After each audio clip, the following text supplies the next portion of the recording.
Arnaud, bonjour, comment tu vas?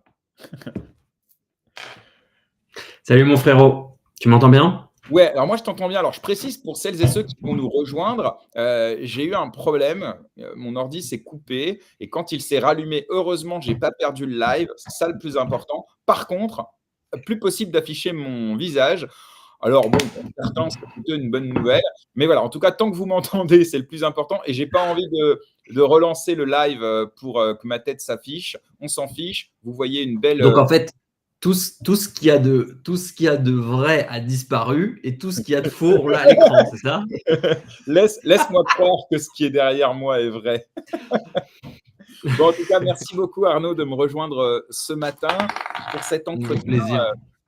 qui va être dédié au premier T'as vu, regarde, stablecoin je natif. suis, je suis tout brandé et tout, hein, Ah, il est beau, j'en veux un.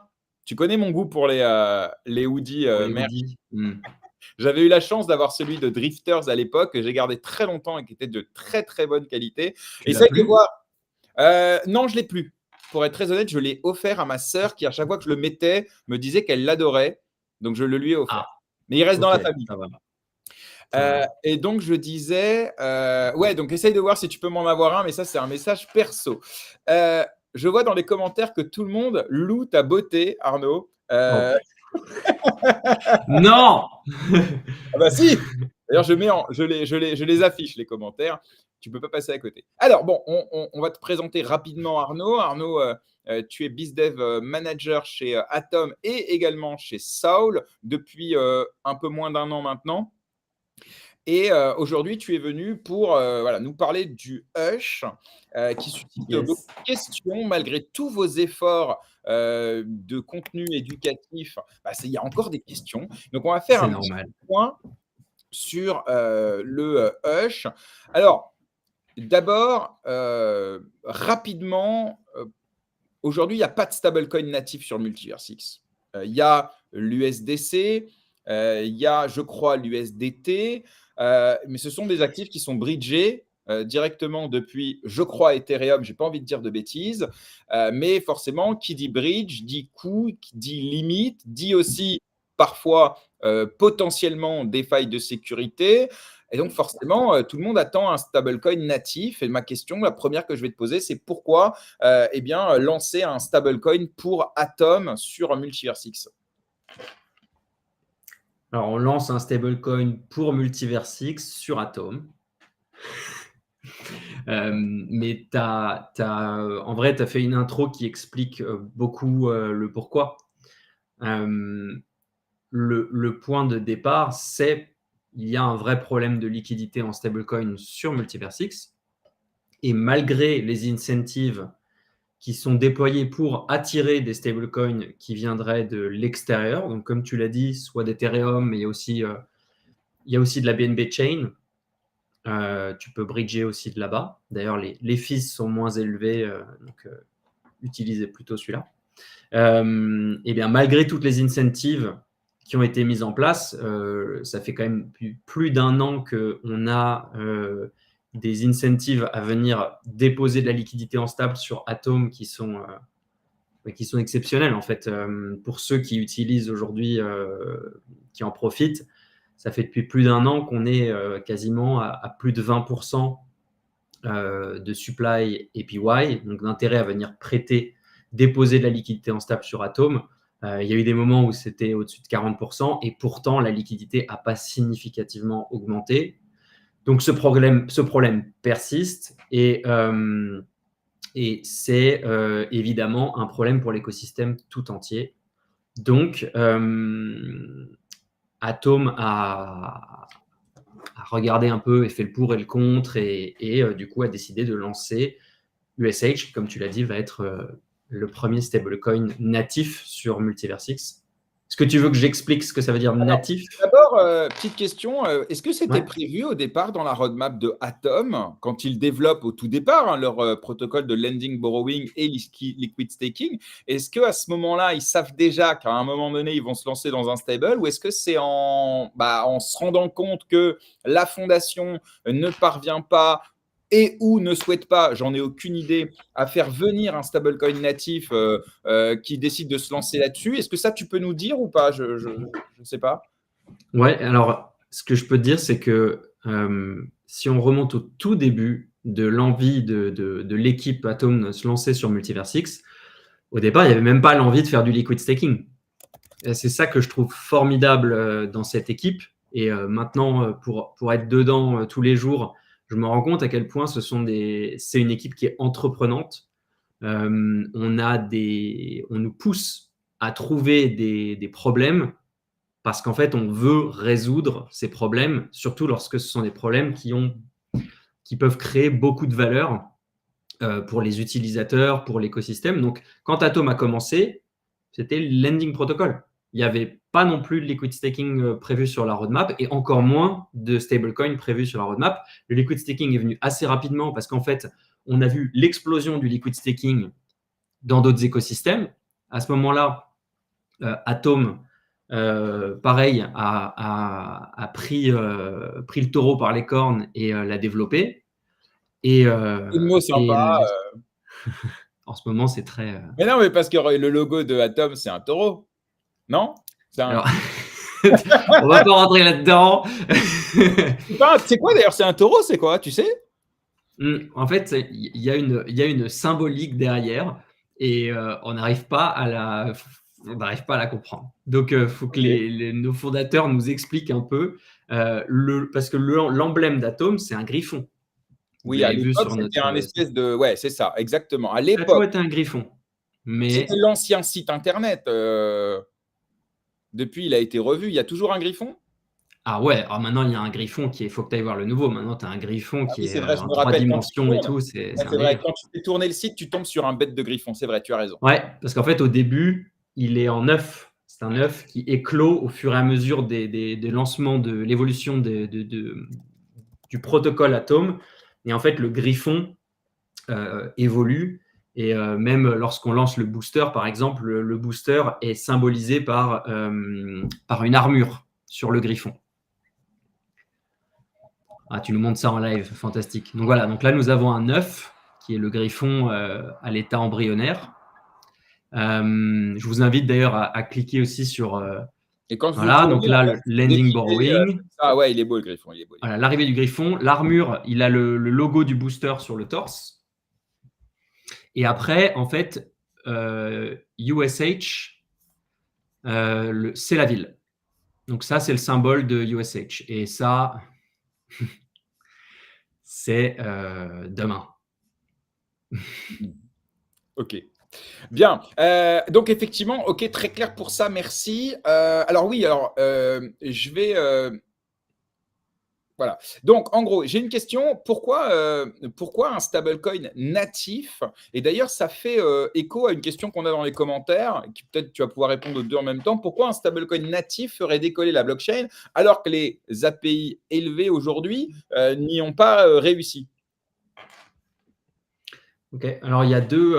Donc, un stablecoin natif, ça veut dire que c'est un stablecoin qui peut directement être créé, minté sur la chaîne. Donc, ça représente un premier avantage qui est un avantage de sécurité, puisqu'on n'a plus de bridge. Donc, tout d'un coup, le stablecoin, étant donné qu'il est natif, il est né sur cette chaîne, il n'y a plus ces vulnérabilités. Donc ça, c'est l'intérêt principal d'avoir un stablecoin natif. Ça augmente grandement la confiance dans le produit. Ensuite, la deuxième question, c'est en quoi est-ce que ça ferait décoller la chaîne? C'est quoi la limite aujourd'hui que connaissent les stablecoins non natifs qui n'attirent pas énormément de monde malgré des API élevés? Et qu'est-ce que le fait que ce stablecoin soit natif, quelle barrière va-t-il lever, je pense? En fait, déjà, il y a stablecoin natif, non natif, et il y a aussi après le cas particulier qu'on a sur Multiversix.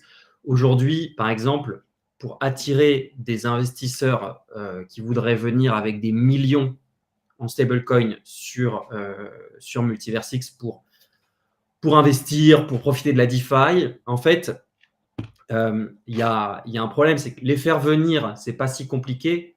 C'est juste que, par exemple, aujourd'hui, pour les sortir, il y a une limite Ouais, sur les bridges 50 000, de je crois. 50K. Ouais. Donc Donc, en fait, forcément, ouais. c'est chiant. C'est vraiment chiant. Quand tu viens avec 3 millions, À coût de c'est 50 000, je te laisse faire le calcul, quoi. Ouais, voilà. Bah, et surtout, si jamais tu bridges via Ethereum, bah, tu poses ta semaine, en fait. ouais. Donc déjà, là, il y a une vraie user experience déjà qui va être simplifiée, qui va être bonifiée. Très clair. Clairement. Après, sur le bienfait du stablecoin natif et en quoi est-ce que ça va aider la chaîne, j'aurais tendance à répondre à ça plutôt vers la fin si jamais on veut. Mais si tu veux, on peut commencer par ça et dire en quoi est-ce que Non, USH on va peut, on être bon peut. pour l'écosystème. Je peux Non, répondre à cette question mais on va maintenant. laisser ça pour la fin. Tu as raison. On a un petit programme et il est, je pense, intéressant pour celles et ceux qui nous écoutent. En tout cas, on a compris l'intérêt d'un stablecoin natif et surtout, bah, c'est quoi un stablecoin natif, hein. Il est émis directement sur la blockchain sans passer par un bridge. Maintenant, Exactement. il y a deux types de stablecoins. Il y a les stablecoins centralisés, bah, ceux qu'on connaît, hein, USDT, USDC, etc. Et puis, il y a les stablecoins qu'on appelle décentralisés. Là aussi, est-ce que tu veux, pour être sûr que tout le monde comprenne bien, c'est quoi la différence entre les deux? Et peut-être, je sais pas, un petit avantage, inconvénient de chacun, histoire qu'on se positionne un peu. Complètement. Alors, un stablecoin centralisé, ça veut dire qu'il y a une entité qui a la responsabilité de récupérer le collatéral pour garantir que l'émission de la stablecoin est collatéralisée et que dans le cas où tous les investisseurs veulent récupérer leur collatéral, eh bien, ils peuvent le faire. Dans le cadre d'un stablecoin centralisé, souvent, et c'est ce qui se passe quand on regarde Tether ou Circle, ce collatéral, il n'est pas on-chain. Il est dans des réserves qui sont en général dans des banques et la nature des actifs qui le collatéralisent sont transparents jusqu'à un certain point puisque c'est du déclaratif. Mais surtout, c'est au bon vouloir de l'entité centralisée de donner de la transparence là-dessus. Donc, en fait, on n'est jamais vraiment sûr. On n'est pas vraiment dans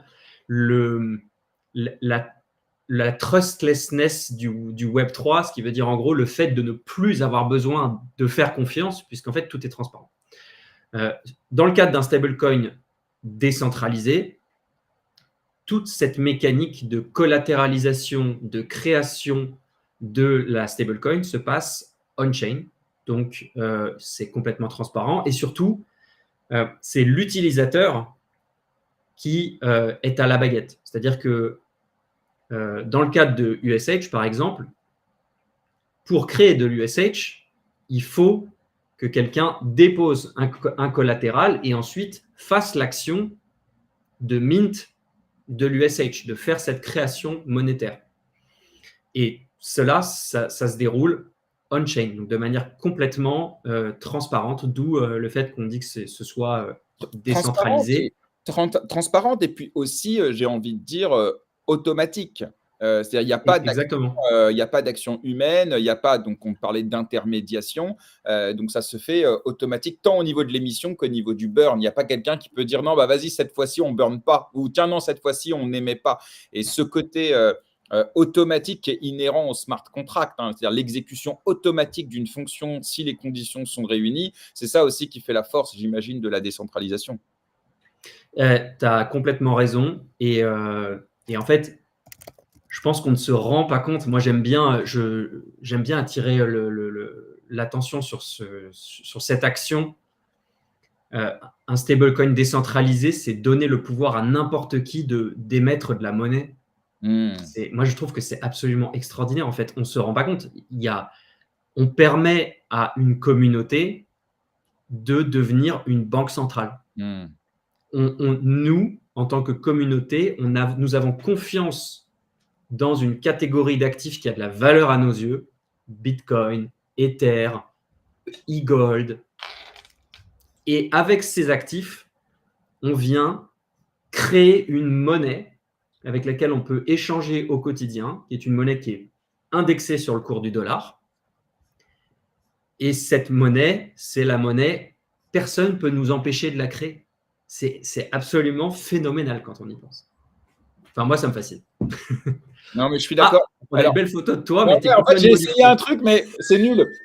Donc, on va oublier. Non, j'ai essayé un Ok. truc, ça colle pas. Alors, attends, Ça, mais c'est c'est bien. intéressant ce que tu dis parce que ça me fait penser, moi, souvent à ce que je pense des projets qui émettent des tokens. Pour moi, un projet aujourd'hui, c'est un peu les dérives de notre écosystème. C'est quand un projet décide d'émettre un token, en vérité, il se met un peu dans la peau d'une banque centrale. En fait, il crée de la monnaie qui très souvent, trop souvent, ne repose sur que dalle. Et c'est ça qui fait que d'ailleurs, la plupart des cryptos finissent par mourir, etc. Bref, là, l'avantage, c'est que celui qui se positionne en banque centrale, donc le tout à chacun, il crée effectivement de la monnaie, mais par contre, là, ça repose pas sur rien, puisque les conditions pour émettre un hush, on y reviendra juste après, elles sont tangibles, réelles, et elles sont dans le code. Donc, c'est aussi une grosse différence. Et je vais, tu as complètement raison. Et tous les actifs qui sont utilisés pour collatéraliser USH sont des actifs dans lesquels nous avons, de manière collective, en tant que communauté, confiance. Et demain, la gouvernance de USH sera décentralisée à la communauté. Et donc, si jamais demain, par exemple, la communauté estime qu'il y a un nouvel actif de confiance qui doit être ajouté dans la liste de ce qui peut collatéraliser pour permettre la création de USH, eh bien, ça pourra être voté par la communauté. Je n'ai pas de timeline exact sur la gouvernance, mais pour USH, c'est quelque chose qui va arriver. Ça, c'est intéressant. Je crois que ça a été dit nulle part ailleurs. En tout cas, je ne l'ai jamais lu. Donc, ça, c'est hyper intéressant. D'ailleurs, bon, la transition est toute trouvée avec ma remarque précédente. C'est comment, effectivement, est-ce qu'on va pouvoir créer justement du Hush? Quels sont les mécanismes de mint de ce stablecoin natif? Ouais. Alors, je me suis dit ce matin que j'allais faire j'essayais d'être simple et pas trop technique parce que on a beaucoup de contenus techniques qui permettent aux gens qui ont envie de creuser d'aller creuser. Donc, je vais essayer d'être vraiment d'effleurer la complexité sans noyer les gens dedans. Alors, avant que tu fasses ça, je précise Ouais. que je vois d'ailleurs que dans les commentaires, il y a plein de questions. Donc, ne vous inquiétez pas, je les note et on les posera à la fin. On a le temps, donc n'hésitez pas. Et deuxièmement, si effectivement les explications d'Arnaud, qui sont volontairement vulgarisantes, nécessitent des précisions ou peut-être même un niveau technique un peu plus important, posez-les dans les commentaires. Si Arnaud est en mesure d'y répondre, il le fera. Et puis si, on ne sait jamais, il n'est pas en mesure d'y répondre parce que, voilà, évidemment, j'imagine, Arnaud, que tu pourras les faire passer à qui de droit pour… Bien sûr. voilà. Mais vas-y, je te laisse nous parler des mécanismes de mint. Ouais. Alors, il y a 2 mécanismes de mint pour créer de l'USH. Pour la faire vraiment très simple, il y a un mécanisme qui est assez révolutionnaire parce qu'il vous permettra de créer de l'USH pour 0 minting fee. Et ça se passe au travers de l'EGLD ou du TAO. Donc, vous pourrez venir déposer de l'EGLD, donc déposer de l'EGLD qui sera verrouillé en collatéral. Et contre la valeur de ce collatéral, vous allez pouvoir créer de l'USH et vous en servir comme bon vous semble. Vous pouvez faire la même chose avec du TAO et ce sera pour 0 minting fee. Si jamais il y a des questions sur comment est-ce qu'on arrive à faire ça, je rentrerai plus dans la technique. Le ratio peut-être rapidos, parce que c'est un peu ça la question. Si je dépose 100, combien je peux mint? Alors, à peu près. Pour de l'EGLD, sur le testnet, il y a un facteur de collatéral à 70%. Donc, ça veut dire que si jamais tu déposes 100 en EGLD, tu peux mint au maximum 70 USH Le risque avec ça, c'est que bien entendu, si jamais la valeur du collatéral est inférieure à la valeur de la création du SH, eh bien à ce moment-là, tu encours une liquidation exactement de la même manière que dans le lending protocol. Donc, il faut faire attention quand même à ça et bien avoir conscience que ce n'est pas de l'argent magique, c'est une création monétaire surcollatéralisée. Et donc, si jamais votre création monétaire met l'entièreté du protocole à risque, eh bien, votre position sera liquidable et elle sera liquidée. Pour éviter justement le dépeg. Exactement. Pour éviter le dépeg et la crise systémique, quoi, tout simplement. Voilà, exactement. Tu veux nous parler du deuxième mécanisme? Ça, c'est le premier mécanisme. Donc, premier mécanisme, vous pouvez déposer de l'EGLD ou du TAO et pour 0, vous pouvez créer de l'USH en respectant un facteur de collatéral. La deuxième mécanique, c'est au travers du lending protocol, donc l'endroit où vous pouvez, dans le protocole, déposer des cryptos pour les prêter. En fait, là, vous pourrez accéder à ce qu'on appelle la pool USH. Et en fait, via d'autres actifs, donc Bitcoin, Ether, USDC, USDT et d'autres encore, vous allez pouvoir créer de l'USH contre ce collatéral, mais cette fois-ci, il y aura une minting fee, donc c'est-à-dire un taux d'emprunt de votre USH. Donc, par exemple, vous arrivez avec 100 de Bitcoin et vous voulez minter 50 d'USH, eh bien, il va y avoir un taux d'emprunt à, par exemple, je ne l'ai pas exactement en tête, mais disons 4,2%. Eh bien, quand vous rembourserez, si jamais vous gardez votre emprunt un an, eh bien, vous aurez 52 et des brouettes à donc $2 d'emprunt à rembourser en plus. Il y a une vraie différence avec le lending protocol. Le lending protocol, quand vous déposez des actifs pour emprunter, votre taux d'emprunt, donc, il est variable en fonction des conditions du marché. Peut-être qu'aujourd'hui, vous pouvez aller emprunter de l'EGLD à 5,6%, mais demain, ça se trouve, il sera à 7,2%. Là, la différence, c'est que ce taux d'emprunt, il est fixe. Donc, vous déposez 100 de Bitcoin, vous empruntez 50 d'USH, vous savez que dans un an, si jamais le taux il est à 4%, vous devez rembourser 52. Très clair, très clair. Merci beaucoup. On a plein de questions et je répète, hein, évidemment, ne vous inquiétez pas, on les relaiera à la fin de l'entretien. Dernier point, les taux, justement, à terme, via la gouvernance, c'est la gouvernance qui fixera les taux sur le minting du SH au travers de ce deuxième levier de création. La gouvernance sera organisée autour de quel token? Le HTM ou oui. le Hush? Oui. Le HTM. Donc, une utilité supplémentaire à venir.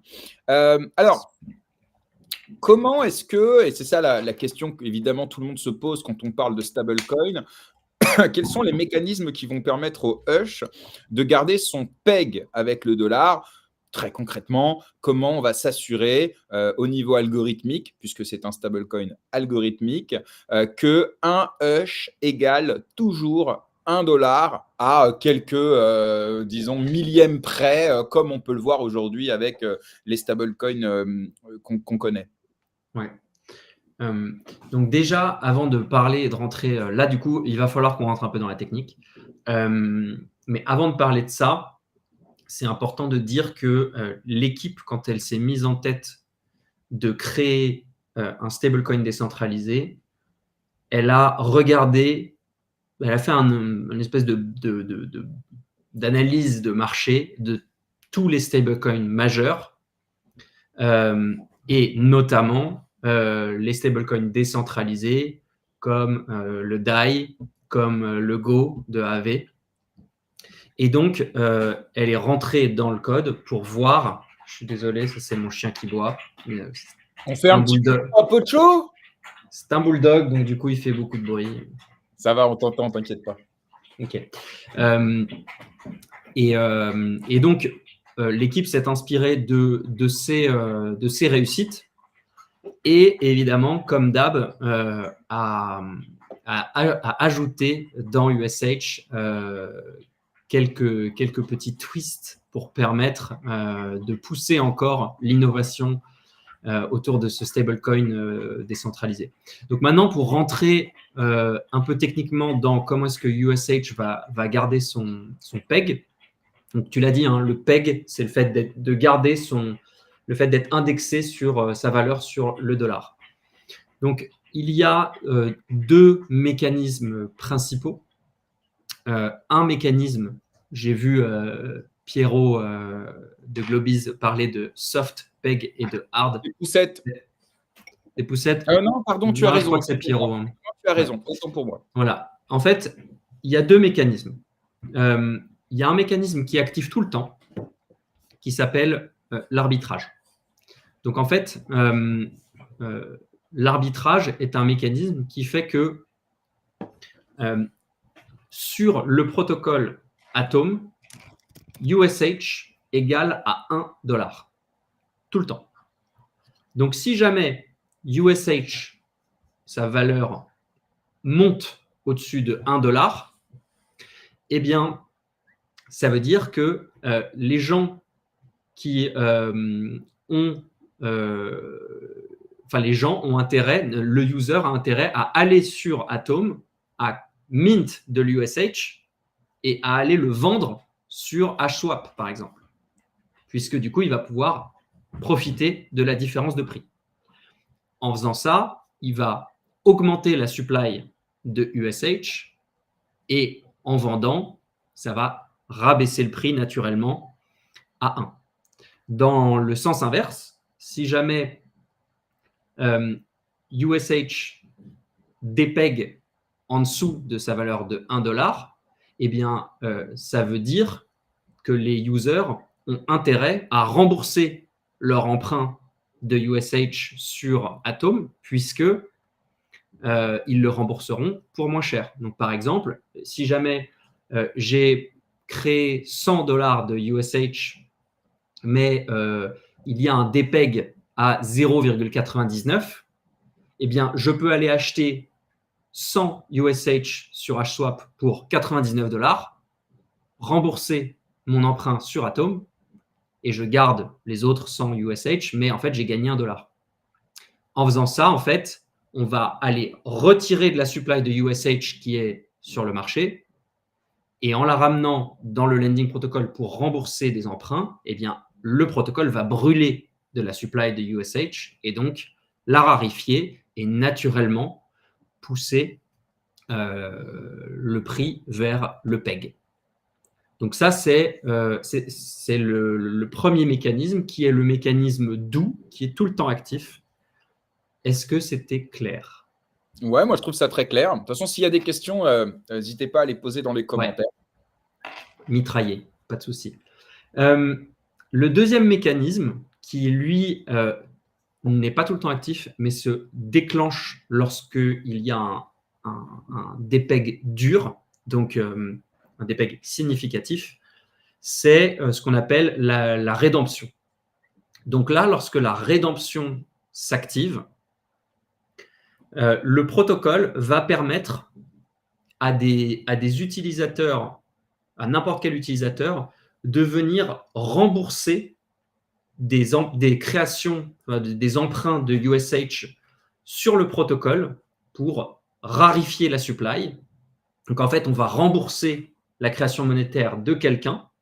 Et en fait, comme sur Atom, USH est toujours égal à 1, si jamais, par exemple, il y a un dépeg, un hard dépeg à, je ne sais pas, 0,98, ce qui peut paraître peu, mais en réalité est énorme quand on parle de millions de dollars, voire de dizaines de millions de dollars, voire beaucoup plus, on se le souhaite, ça devient significatif. À ce moment-là, n'importe quel utilisateur peut venir acheter en masse, du coup, de l'USH sur le marché, venir rembourser les emprunts de certains utilisateurs et prendre le collatéral, saisir le collatéral associé à cet emprunt. Et en fait, ce qui est intéressant avec la mécanique de Redeem, c'est que celui qui rembourse profite, parce qu'il va prendre la différence, mais celui qui a apporté le collatéral va également profiter. Parce qu'en fait, ils vont se partager la différence entre le DPEG, donc 0,98 par exemple, et sur le protocole USH est toujours égal à 1.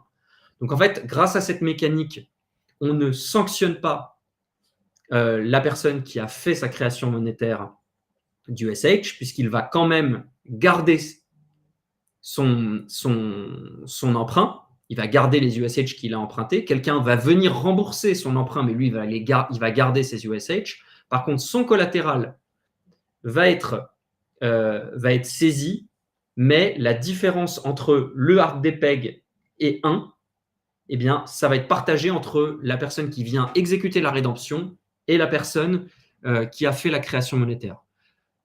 La rédemption, je vous invite, on en parle dans la première vidéo qu'on a partagée la semaine dernière, lundi. Je crois, juste pour qu'on soit clair, je crois que tu parles du mot redeem.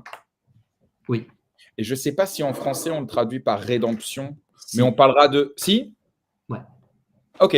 Bon, en tout cas, pour ceux qui ne sont pas à l'aise peut-être avec le terme, on parle de récupérer. Peut-être qu'il y a un terme plus… Non? C'est équivalent, mais redeem comes from redemption. Ok. Donc en anglais, en tout cas, ça marche.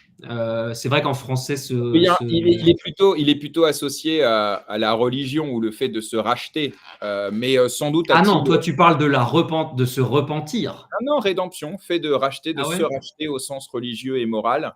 C'est exactement ça, c'est un rachat. Une rédemption, c'est un rachat. Ok. Bon, en tout cas, c'est juste pour être sûr. Mais oui, ok, voilà, on est sur là,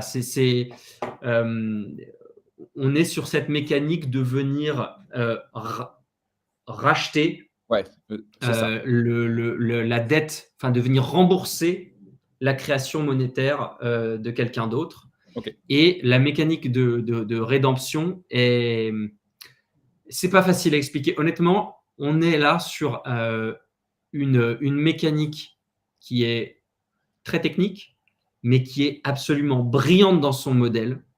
Je vous invite à la creuser si jamais ça vous intéresse, parce qu'en fait, c'est une innovation qui permet à la fois au marché d'être intéressé à repeg du coup USH sans sanctionner la personne qui a fait la création monétaire, puisque c'est pas de sa faute si jamais USH depeg, et non seulement sans la sanctionner, mais les deux en profitent. Et ça, c'est une mécanique qui est très, très intéressante. Merci. Donc ça, c'est le hard, c'est la mécanique, c'est le hard. En cas de depeg dur, la rédemption s'active et permet à des gens, à n'importe qui, de venir faire ça. Ok. On va parler de façon concrète. Comment se servir du Hush, tant en tant que personne physique, investisseur, holder, à quoi ça va servir, en gros, dans quel protocole est-ce qu'il sera accepté et utilisable, et peut-être même en tant que porteur de projet, est-ce que le Hush va pouvoir aussi être utile à des écosystèmes tiers? Ouais. Alors, il y a une multitude de choses que les gens pourront faire avec du ESH. La première d'entre elles, c'est d'accéder à de la liquidité stable sans avoir à vendre leur actif. Par exemple, j'ai besoin de, je ne sais pas, 500 €, par exemple. Auparavant, si jamais je voulais vendre, enfin si je voulais taper dans ma liquidité actif crypto pour obtenir ces 500 €, tu es obligé de vendre. Eh ben, je suis obligé de vendre. Voilà. Là, je pourrais par exemple prendre pour éviter de prendre trop de risques, 1500 euros de D-Gold, venir sur Atom, les verrouiller, créer, je ne sais pas quel est le taux de change, mais allez, vas-y, on va dire 520 dollars. Et ces 520 dollars, eh bien, si jamais j'ai une carte X-Portal, bah, par exemple, je les échange contre 520 USDC. Donc ça, je peux le faire sur HSwap. Et derrière, je peux les dépenser.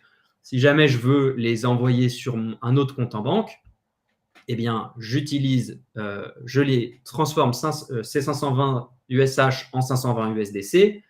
Je les envoie dans le bridge via la BNB, par exemple, et je les envoie sur Binance. Et à ce moment-là, je peux les sortir et me voilà avec de l'argent pour utiliser dans mon quotidien sans avoir eu à vendre mon EGLD. Ça, c'est un premier truc. Après, il y a aussi tous les usages on-chain. Vous avez peut-être envie je sais pas, d'investir dans quelque chose, d'acheter quelque chose on-chain. Eh bien, pareil, vous pouvez aller créer de l'USH et dépenser cet USH. Vous devrez le rembourser plus tard, mais peut-être que voilà, on est dans une période, par exemple, de bull market. On se dit, j'ai pas envie de vendre mon EGLD, mais j'ai besoin de liquidité. Et donc, ça, c'est un truc qu'on voit dans la vraie vie, entre guillemets, l'arbitrage entre dépenser sa trésorerie ou emprunter.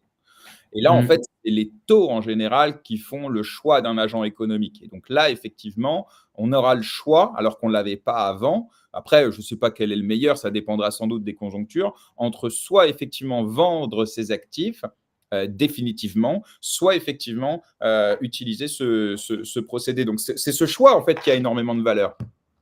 Exactement, cette flexibilité qui a énormément de valeur, parce qu'aujourd'hui, cette flexibilité, surtout à 0%, c'est quelque chose qui n'existe quasiment pas, en fait. Vous pouvez aller voir votre banquier, il va vous prêter de l'argent, mais… Et en plus, dis-moi si je me trompe, parce que je suis loin d'être un connaisseur, le fait de pouvoir garder ce EGLD, ça veut dire qu'on continue à être exposé à l'EGLD, donc potentiellement, bien sûr, à sa prise de valeur. Et Oui. en plus de ça, l'EGLD, il génère des rendements aussi.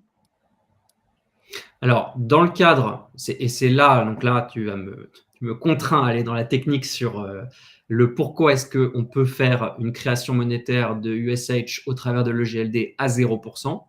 C'est parce que pour permettre ça, en fait, quand tu déposes ton EGLD sur Atom pour mint de l'USH, la mécanique, c'est que derrière, Atom liquid stake ton EGLD pour générer des revenus. Ces revenus sont derrière à 90% utilisés pour racheter de l'HTM sur les marchés ouverts.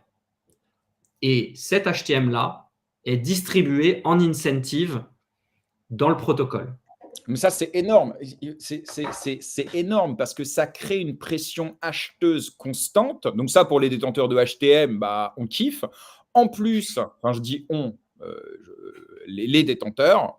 Et puis en plus, ça permet de, et dis-moi si je me trompe bien sûr, mais de pérenniser l'autosuffisance du protocole, puisque ça crée un mécanisme d'incentive qui s'autofinance et qui n'est pas, qui ne vient pas de la trésorerie du projet ou des fonds qui ont été levés, etc. Donc ça c'est hyper intéressant comme mécanique économique. Je ne sais pas si tu avais ou s'il y a eu des questions là-dessus ou si tu avais prévenu de parler du booster, mais ça, en fait, c'est le booster.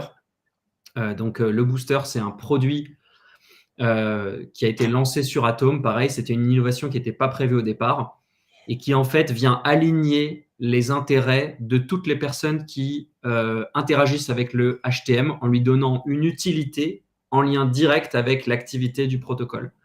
Donc, le HTM Booster permet aux gens qui utilisent Atom, donc soit en faisant du prêt via le lending borrowing, soit demain en faisant ce qu'on appelle du liquidity providing sur USH.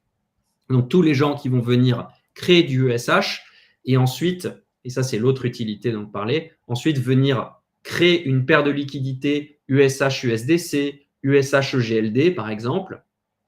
Ensuite, ils vont la verrouiller dans le staking module dédié à USH sur Atom. Eh bien, ces gens-là, non seulement ils vont pouvoir prendre les trading fees de leur paire, qu'elles soient créées sur XExchange ou sur HSwap, les farms, les récompenses de farm sur ces différentes plateformes, si jamais vous avez du VH ou du MEX ou du LoctMEX.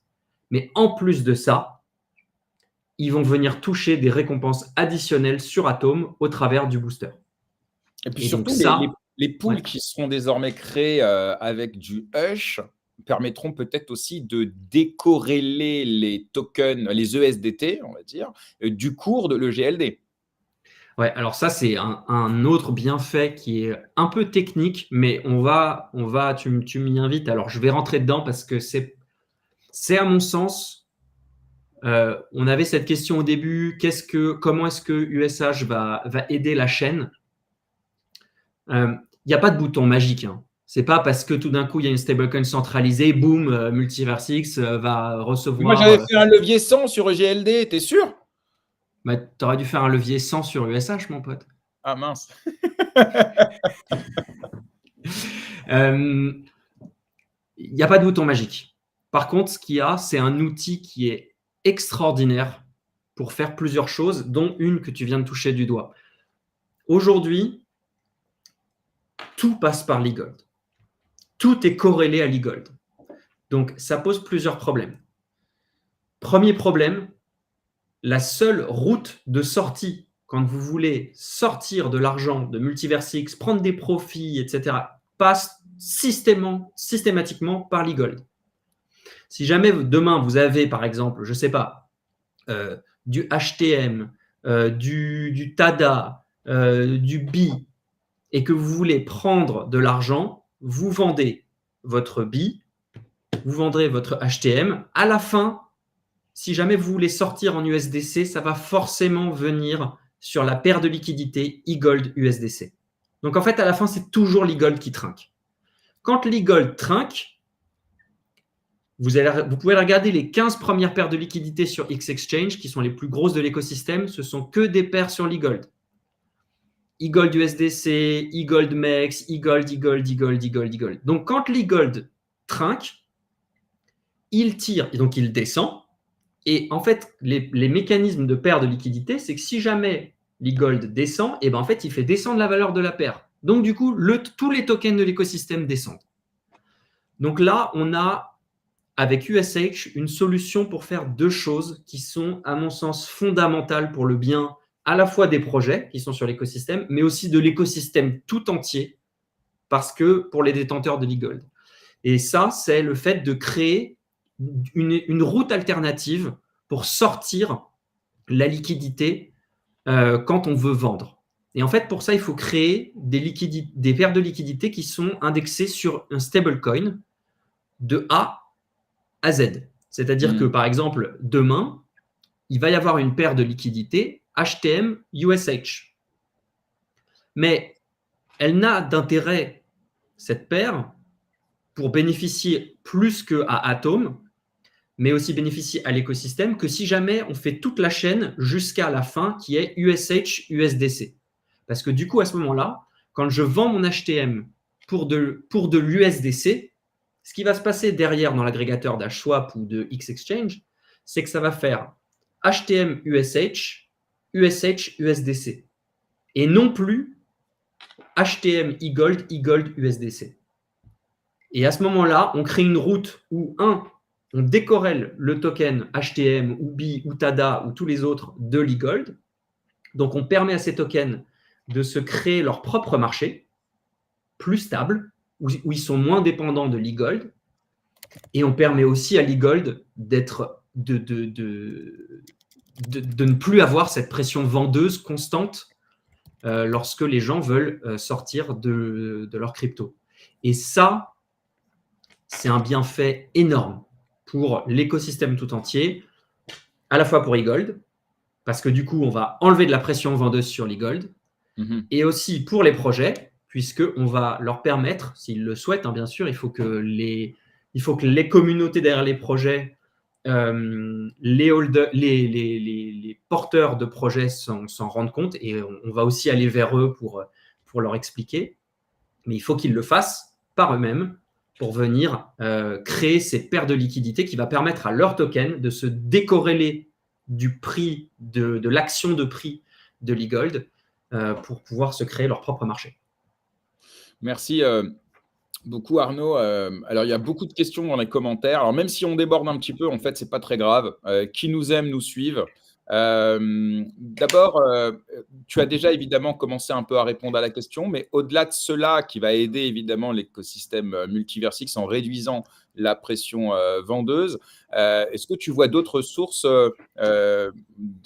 d'intérêt pour l'écosystème Multiversix avec la sortie du Hush? Plus Hush va être... Donc, encore une fois, la sortie du Hush, en tant que tel, vu que c'est un stablecoin décentralisé, si jamais personne s'en sert, ça ne changera rien. Puisque, en fait, ce n'est pas Atom qui va venir et qui va magiquement créer des millions de dollars de USH. Il faut un collatéral, et ça se passe on-chain.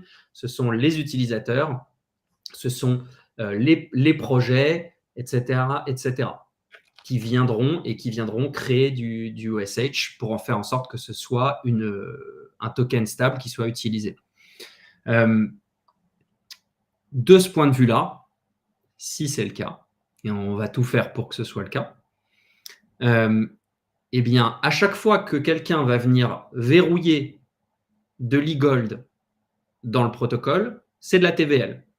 À chaque fois qu'il va mint de l'USH et que cet USH va être utilisé, par exemple, sur une paire de liquidités, c'est à nouveau de la TVL. Donc, ce que ça va faire pour l'écosystème, c'est que si jamais USH est adopté, eh bien, on va voir la TVL de Multiversix augmenter beaucoup. On a des estimations, mais c'est des chiffres, mais beaucoup. On pourrait voir la TVL dans l'année à venir vraiment significativement augmenter grâce à ce stablecoin. Et on se le souhaite, on est dans une phase haussière. Si jamais plus USH est adopté, plus la pression vendeuse sur le GLD va être enlevée, plus le GLD va donc pouvoir pousser dans cette phase haussière, plus le GLD monte, plus on peut créer de USH. C'est un cercle vertueux qui s'enclenche. Okay. Et à ce moment-là, en fait, faut s'en rendre compte.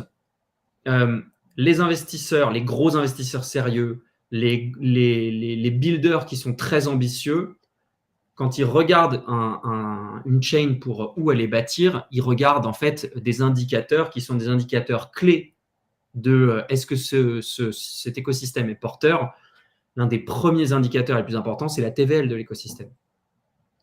Okay. Parce qu'en fait, la TVL, c'est la valeur qui est verrouillée dans cet écosystème. Donc, ça dit deux choses. Ça dit, un, cet écosystème, il pèse. Et ça dit, deux, cet écosystème et la tech de cet écosystème, elle donne suffisamment confiance aux gens qui sont dessus pour qu'ils la verrouillent dans les smart contracts. Et donc, du coup, et puis c'est la métrique la plus regardée, même par les personnes physiques, en fait. Quand tu vas sur DeFi Lama ou ce genre de choses, l'une des premières métriques que tu regardes pour jauger un écosystème, d'ailleurs, à tort ou à raison, c'est la TVL. Donc, forcément, ça va aider l'écosystème. Il y a une vraie ambition sur les chains non EVM. Il y a eu des moments où Multiversix a intégré le top 10 en TVL des chains non EVM depuis le lancement de Atom. Et clairement, c'est énorme que ce soit le cas sans stablecoin natif. C'est une milestone importante. Donc là, l'objectif avec USH, c'est de retourner dans ce top 10. On est juste en dehors. c'est de retourner dans ce top 10 parce que, en fait, et puis de se rapprocher du haut. Et puis on en parlait tous les deux en aparté, mais il y a la TVL et surtout il faut prendre la TVL et la mettre en parallèle avec le market cap de l'écosystème. Et là, pour le coup, quand tu vois que le GLD est valorisé, alors j'ai pas les chiffres, mais on était en dessous d'1 milliard il y a très peu de temps. Quand tu le fais, le ratio avec la TVL, on est pas mal, tu vois. Monstrueux. C'est effectivement, quand on regarde le ratio TVL market cap de l'EGLD, Multiversix est l'une des chains les mieux classées. Ouais. Donc ça veut dire qu'il y a de l'appétence. Ça veut dire que les gens, ils ont confiance. Donc, ouais.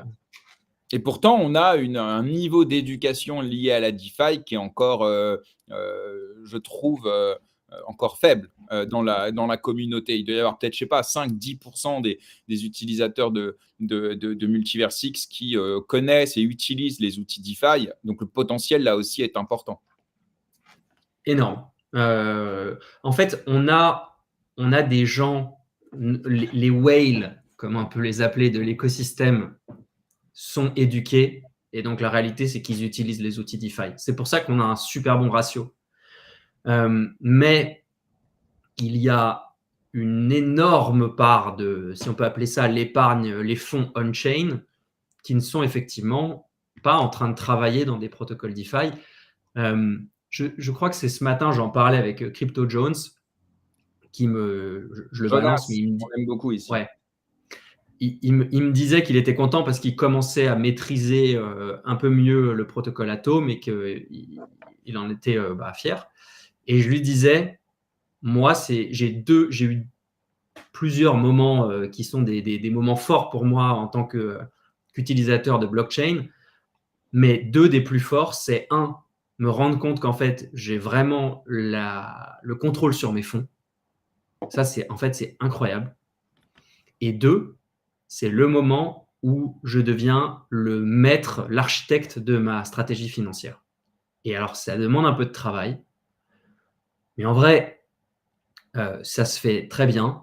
Et quand on est la principale cause du fait que son argent nous travaille et nous rapporte de l'argent, en fait, ça rend super fier, quoi. C'est juste, c'est trop cool. Donc, c'est quelque chose que je souhaite à tout le monde. Et comme tu le dis, c'est sur Multiversix, on a un retard là-dessus parce que, on le sait, l'adoption de l'écosystème s'est faite d'abord par les NFT et non pas par la DeFi, ce qui était un peu l'inverse sur les premiers écosystèmes. Mais on va tout donner pour faire en sorte que ça soit plus accessible. On va éduquer, on va faire en sorte que les gens puissent connaître ces sensations parce qu'elles sont top. Merci beaucoup Arnaud pour cet aperçu qu'on espère suffisant sur le Hush. On va passer maintenant à la session questions-réponses. Alors, il y en a beaucoup. Donc, on va essayer, tu vas essayer d'y répondre de façon courte et en même temps le plus exhaustif possible. Dur challenge, mais je sais que tu vas y arriver. On va commencer d'abord par les questions qui ont été posées sur le groupe privé GM Web3. D'abord, on a une question. When Atom sur d'autres blockchains, Arnaud? J'ai entendu les premiers mots, je me disais, bon, de toute façon, je ne vais pas y louper. Alors, When Atom sur d'autres blockchains. Juste pour vous donner un peu de clarté sur comment est-ce qu'on réfléchit. Atom s'est lancé sur Multiversix parce qu'il y avait des problèmes. Et donc, quand il y a des problèmes, il y a des opportunités. Le raisonnement va être le même. Donc, aujourd'hui, on a commencé à regarder les blockchains sur lesquels on aimerait se déployer. Et l'objectif pour nous, c'est d'aller sur des blockchains sur lesquels on va pouvoir régler des problèmes. Il n'y a aujourd'hui aucun intérêt, par exemple, à aller sur Solana. Sur Solana, il y a déjà 3 lending protocoles, du liquid staking à l'appel, etc., etc. Ça ne sert à rien. On va arriver là-bas, ça va être une belle annonce, mais derrière, il ne va rien se passer. Donc, ça vous donne une grille de lecture sur comment est-ce qu'on va attaquer cette opportunité. Et sans pouvoir donner de date officielle, je peux dire que l'année prochaine, voilà, l'ambition, c'est que Atom devienne un protocole cross-chain. Énorme. Ok. Deuxième question. Alors, elle est un peu longue. Je la lis. Du coup, c'est compréhensible pour réduire la pression sur le GLD. Donc, on en revient tout à l'heure à ces histoires de pool de liquidité pairer avec, Ouais. avec du Hush. Mais ce qui manque aussi, c'est la possibilité d'entrer et de sortir en stable sur un échange centralisé. C'est vrai qu'aujourd'hui, clairement, si je veux sortir de l'écosystème Multiverse pour aller sur Binance, je suis obligé de swapper en EGLD. Je crois qu'il y a aussi un ou deux autres SDT qui sont listés. Je crois qu'on a le UTK, mais voilà, bon, enfin, je pense que tout le monde passe par le GLD. Aujourd'hui, Binance ne permet pas de sortir sur Multiverse en USDC, uniquement en EGLD. Hush pourrait-il être listé sur des SEX, du coup, pour éviter de rapatrier des EGLD sur Binance ou autre? Ouais. Alors, l'ambition, c'est que USH, comme le DAI, devienne un stablecoin absolument incontournable. Mais pour ça, il y a des étapes et on ne peut pas se permettre de les brûler. Ces étapes, c'est créer la confiance. Et la confiance, ça se crée avec du temps. Ça se crée avec de l'utilisation et ça se crée avec de la TVL autour d'un stablecoin. Donc, en gros, si on veut voir, et là, je dis on, parce que c'est vraiment, c'est pas juste. Évidemment que nous, chez Atom, on a envie de voir USH listé sur Binance, c'est pas une question. Là, je dis on vraiment en tant que personne active dans l'écosystème Multiverse. Si on veut voir USH sur Binance, il faut que USH soit adopté massivement dans l'écosystème. Ça veut dire qu'on s'en serve, ça veut dire que les projets s'en servent, parce qu'à ce moment-là, sa TVL va augmenter et il deviendra incontournable. À ce moment-là, nous, Atom, on sera en position de force avec des échanges centralisés pour avoir ces conversations. La deuxième chose, c'est qu'aujourd'hui, vous avez un moyen d'envoyer de la stable sur Binance. C'est un peu technique, mais vous pouvez le faire. Vous vendez votre GLD pour de l'USDC, vous bridgez votre USDC via la Binance Smart Chain sur un wallet MetaMask sur la BSC, et ensuite vous envoyez ces USDC qui seront donc des USDC natifs à la BSC sur Binance. Demain, vous pouvez parfaitement faire cette même mécanique du coup sans impacter le GLD. Si jamais on a bien fait le travail tous ensemble avec USH, on va réutiliser la même mécanique. Vous voulez prendre des profits sur n'importe quel USDT. Si jamais demain, on a créé les bonnes paires de liquidités et qu'on a une paire de liquidités USH-USDC qui est bien profonde, donc avec des millions de dollars dedans, eh bien, vous pouvez vendre votre USDT contre de l'USH. USH va être vendu contre de l'USDC. Hop, on est sorti sans impacter le GLD. Cet USDC, on reprend la même stratégie que je viens d'expliquer. Vous utilisez le bridge de Multiverse, vous envoyez vers un wallet sur la BSC, wallet BSC, Binance. Et vous n'avez pas touché à l'UGLD. Donc, on est d'accord que c'est quand même un procédé qui est quand même assez fastidieux, mais effectivement, c'est possible. Yes. Et puis, bon, on rappelait en début d'émission les conditions pour être listé sur Binance, surtout si c'est de la volonté du projet lui-même. Il faut savoir que ça coûte excessivement cher. Ça coûte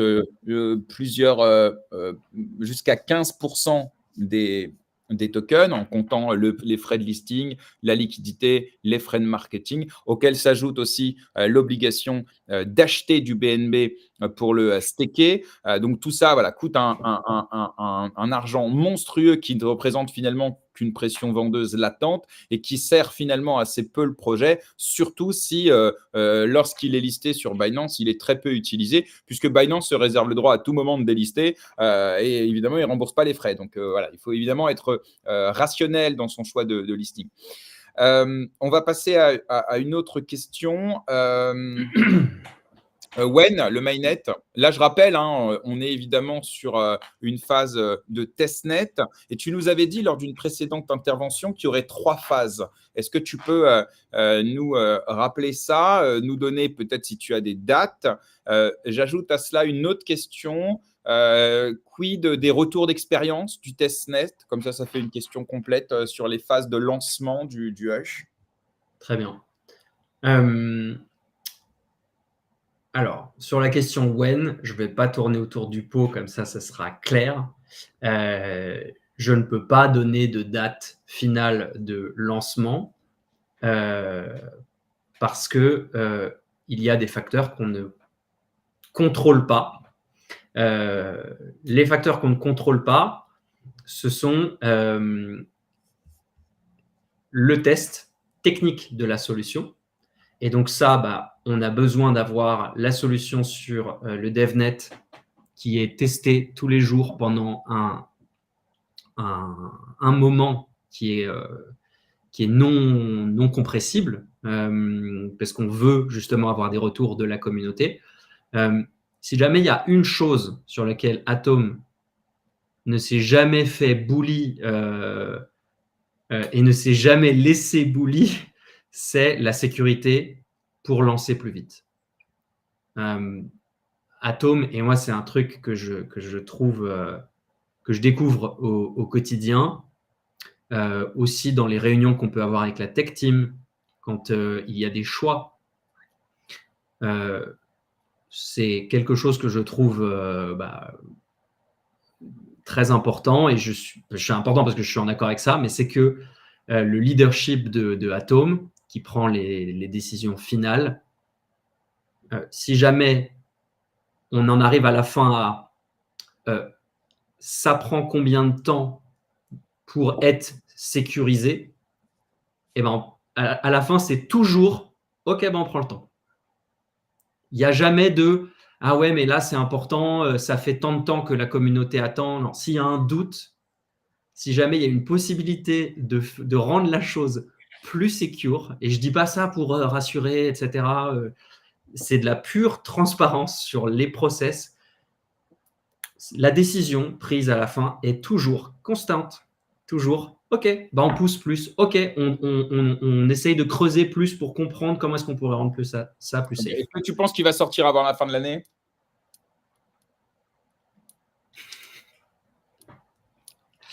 J'ai dit que je ne pouvais pas donner de date. Donc, okay. Quel retour d'expérience sur les premières semaines de testnet? Alors ça, c'est une bonne nouvelle parce que typiquement, si jamais il y a des problèmes sérieux, des failles majeures ou quoi que ce soit, là, ça peut prendre du temps. Pour l'instant, il n'y a eu absolument aucun problème sérieux, c'est-à-dire de l'ordre smart contract, 0.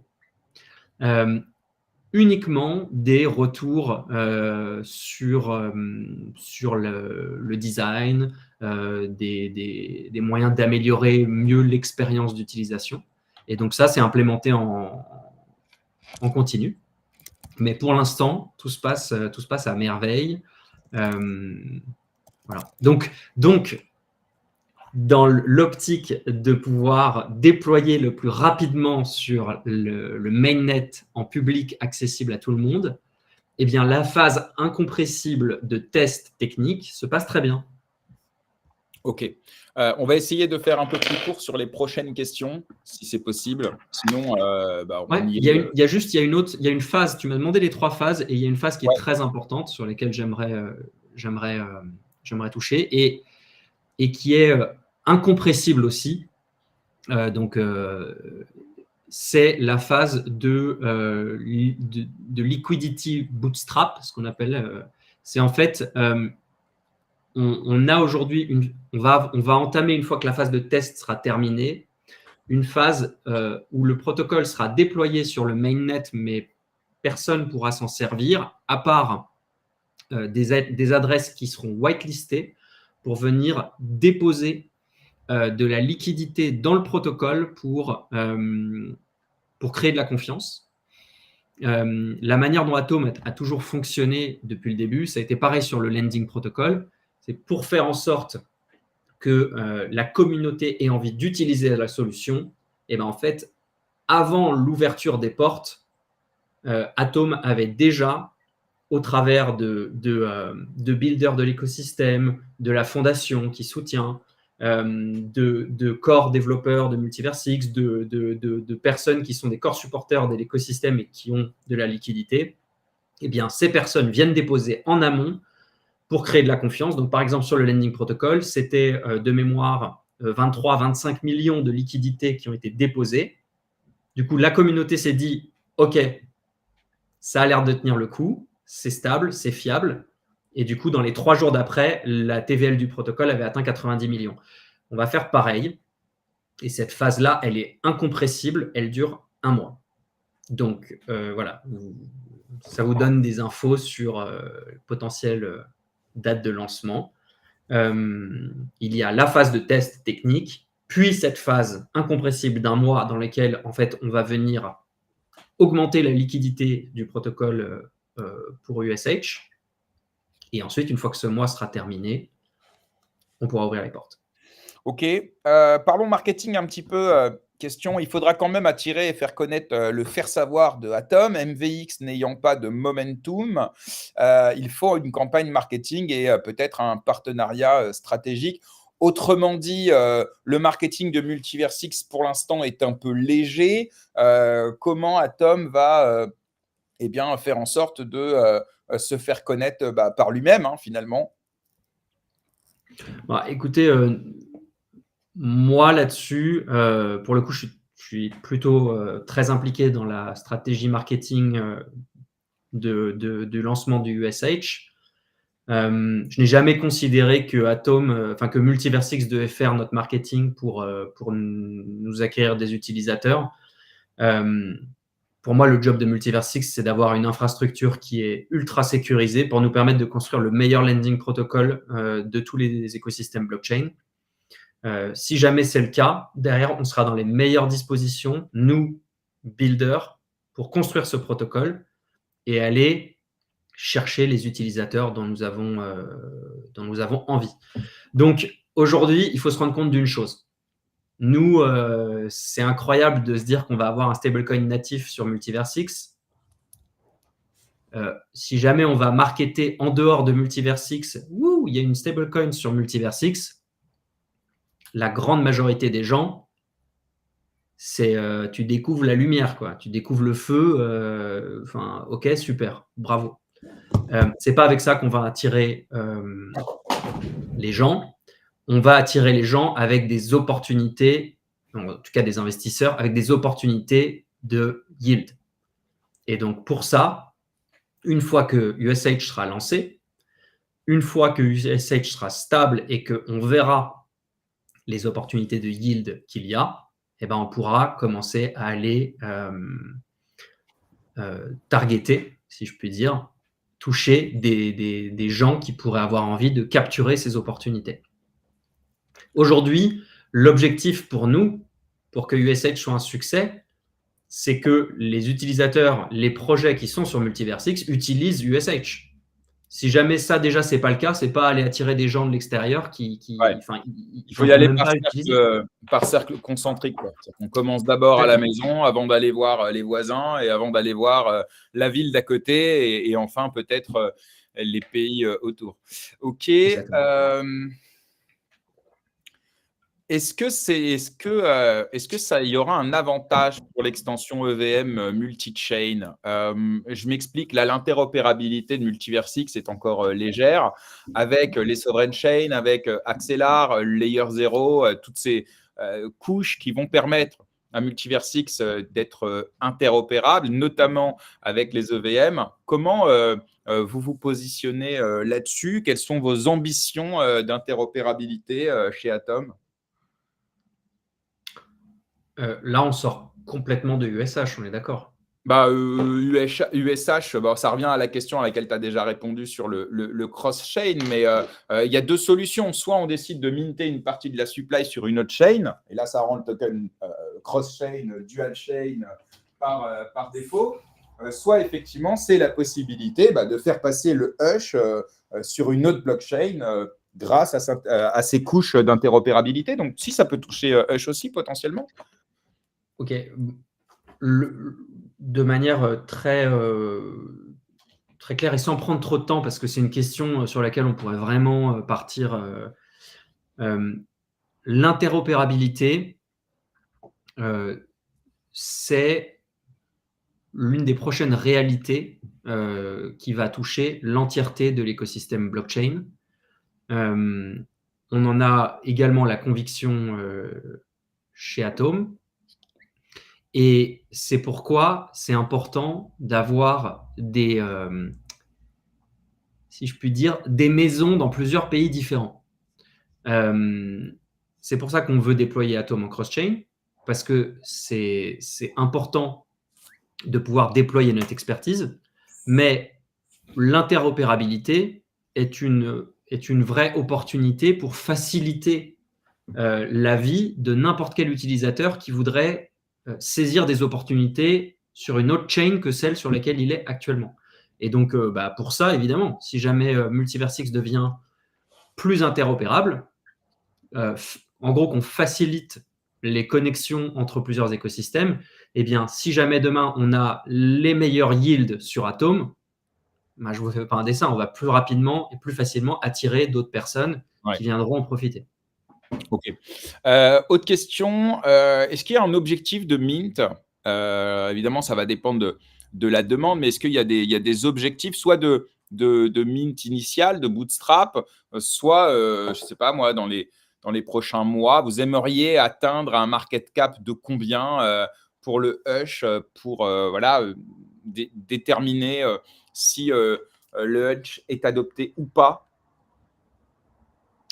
Je ne vais pas pouvoir donner de chiffres sur la TVL publique. On en a en interne, que je ne peux pas partager, mais on en a en interne. On ne voudrait pas que ces chiffres puissent être vus comme...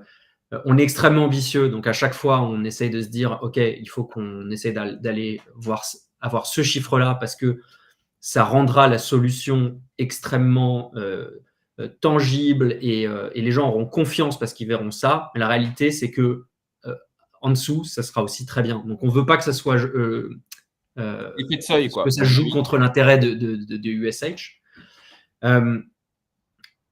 Il y a des marqueurs d'adoption, en tout cas, des catégories de marqueurs d'adoption. Donc, la TVL en est un, le nombre de protocoles, de projets qui associent et qui créent des paires de liquidités avec leurs tokens, c'en est un autre. Et derrière, bien sûr, les volumes. Donc, tout ça, ce sont des métriques claires qu'on a en tête et qui vont nous permettre de juger de l'adoption de USH dans les mois après son lancement. Ouais. Ok. Est-ce que vous envisagez un listing sur un échange centralisé, pour le coup, parce que bon, décentralisé, j'imagine que le Hush sera listé, enfin, il y aura des pools qui seront ouvertes sur les principaux DEX de l'écosystème, mais est-ce que vous envisagez un listing sur un échange centralisé dans les premières semaines, peut-être, même si ce n'est pas Binance J'ai répondu à cette question tout à l'heure quand j'ai dit que un listing d'un stablecoin décentralisé sur un exchange centralisé, ça passe par le temps, la confiance et les volumes. Donc, clairement, dans les premières semaines, ça n'a pas grand sens pour personne, en fait. Ok. Autre question, le Hush Stable Repeg, Depeg, c'est algo ou hybride? Question de poussette. C'est-à-dire le Repeg, les mécanismes dont tu as parlé, ils sont algorithmiques? Est-ce qu'ils sont, ou est-ce qu'il y a une intervention humaine, ou est-ce que c'est un peu des deux? Alors, c'est l'arbitrage et le mécanisme de redeem, ce sont des mécanismes, c'est du smart contract. Donc, c'est tout ça, il n'y a pas d'intervention humaine. Ok. Il y a peut-être un pas, cas en gros, auquel on sonne le signal d'alarme et là, on est obligé d'intervenir. Je ne sais pas. Alors, il y a des cas avec des signal d'alarme et des choses qui peuvent se déclencher en cas de choses un peu graves. Typiquement, étant donné que USH peut être créé si jamais il a un collatéral, on monitore de manière très pointue la valeur des différents actifs qui collatéralisent USH. Donc, par exemple, si jamais à l'avenir, on veut intégrer un nouvel actif pour collatéraliser la création d'USH, il y a une liste de points qui sont requis. L'un de ces points, c'est par exemple que cet actif soit listé à la fois sur des DEX, mais aussi sur des échanges centralisés. Parce que du coup, nous, ça nous permet, via des oracles, de vérifier le prix de l'actif sur plusieurs sources simultanément. Pour que justement, le collatéral qui assure la valeur du USH soit la plus fiable possible. Si jamais il y a un écart de prix qui est trop grand entre plusieurs indicateurs de prix pour un même actif, et si jamais ça arrive sur plusieurs actifs à la fois, je sais, alors de manière ultra technique comment ça fonctionne, je ne vais pas pouvoir rentrer dedans parce que je n'en ai pas les capacités, mais je sais il peut y avoir un gel.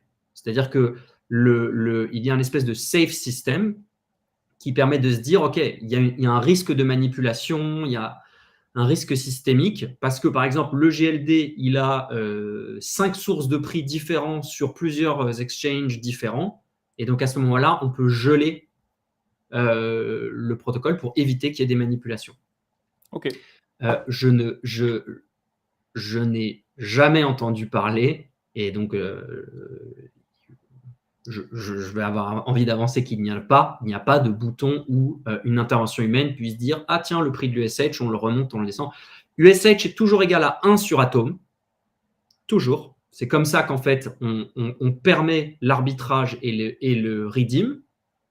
Parce que du coup, les gens qui aident au repeg et le marché qui aide au repeg a toujours cette réalité qui est USH égale à 1 sur Atom. Et après, le marché fixe son prix. OK, très clair. Autre question intéressante et d'actualité. Alors, elle sera sans doute plus d'actualité pour le Launchpad en cours, mais pour les prochains, oui. J'ai utilisé mon collatéral pour X Launchpad. Est-ce que je peux créer quand même du Hush? Donc, potentiellement, parce que là, j'imagine que, enfin d'ailleurs, j'en sais rien, mais est-ce que il y aura bien des Launchpads à l'avenir et sans doute que le collatéral pourra aussi être utilisé pour obtenir des tickets pour le Launchpad. Est-ce que ça empêche de mint si on les a utilisés pour X Launchpad, ou est-ce que c'est deux mécanismes qui peuvent être faits en parallèle? Alors, c'est une très bonne question. Aujourd'hui, vos e-gold qui sont liquid stakés et déposés dans le lending protocol comptent. Désolé. Ouais. Tu sais quoi? J'ai pas envie de dire de bêtises parce que je sais pas si c'est déjà implémenté pour USH. Tu notes la question et au pire, je note la question. C'est Artcan qui la pose et tu la posteras. Donc, on invite Artcan s'il nous écoute encore. La réponse, elle viendra dans un second temps. Peut-être directement sur le… Je vais répondre. Je ferai un tweet. Je ferai un tweet et je répondrai. Donc, qui a posé la question? Hardcan, mais c'est son handle, enfin c'est son nom d'utilisateur sur Twitch. Donc je ne sais pas sur Twitter, mais… Ok, bon, je note la question. Donc, est-ce que les EGLD utilisés pour collat USH vont compter pour le X-Launchpad? Pour le X-Launchpad. Donc je vous invite d'ailleurs… Il y a un truc juste qui est c'est différent du liquid staking, c'est que en fait, ces EGLD-là peuvent être liquidés. Donc, ça vient juste, je ne sais pas comment est-ce que ça serait possible ou pas, mais en fait, je vois d'ores et déjà mécaniquement un problème. C'est que, imaginons que les tickets, la personne vient collatéraliser son EGLD pour mine de l'USH, ces EGLD sont comptabilisés dans son nombre de tickets, et là, il se fait liquider. Donc, en fait, en pratique, il pourrait perdre une partie de ses EGLD. Donc, c'est différent du liquid staking ou du staking qui ne peuvent pas être liquidés. Donc, oui.